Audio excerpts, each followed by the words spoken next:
How social learning theory, or social cognitive theory, is used within Japanese culture for personality development. So what is social learning theory and why is it important to examine in relation to personality development? This is a theory of observational learning developed by Albert Bandura. According to Bandura, observational learning takes place through four processes: attentional, retentional, motor reproductive, and motivational.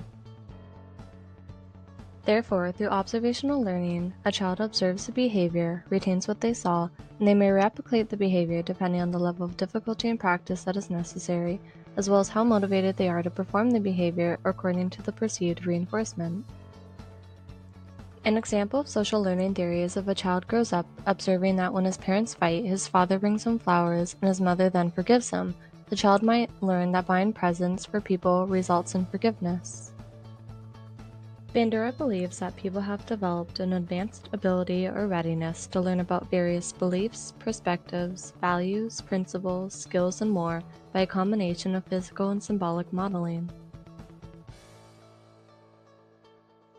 Think about it, how would a culture continue to exist if not for people within that culture demonstrating and modeling cultural beliefs, values, social behaviors, communication styles, and more to the younger generations, all of which impacts a person's personality. In Japan, family life and raising children is very important. Strong bonds are developed early on, helping children to adjust to social norms and cultural expectations. They encourage physical closeness. Children are often shaped and molded by their parents, and parents educate and show their children how to communicate and behave properly. When comparing Japanese culture with Western culture, the Japanese culture is considered to be collectivist, meaning they often put their family and friends' needs before their own.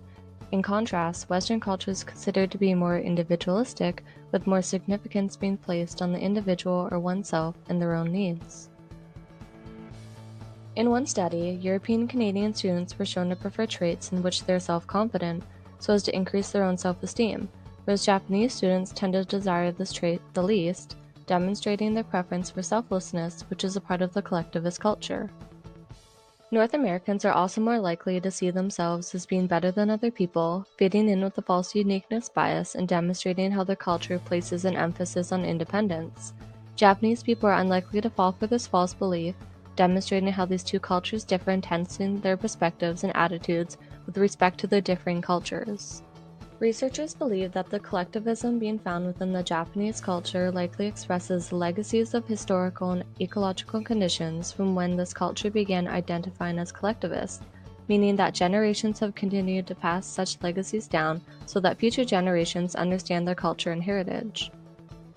Within Western culture, observational learning occurs everywhere, with children observing their parents, teachers, role models, the media, and more.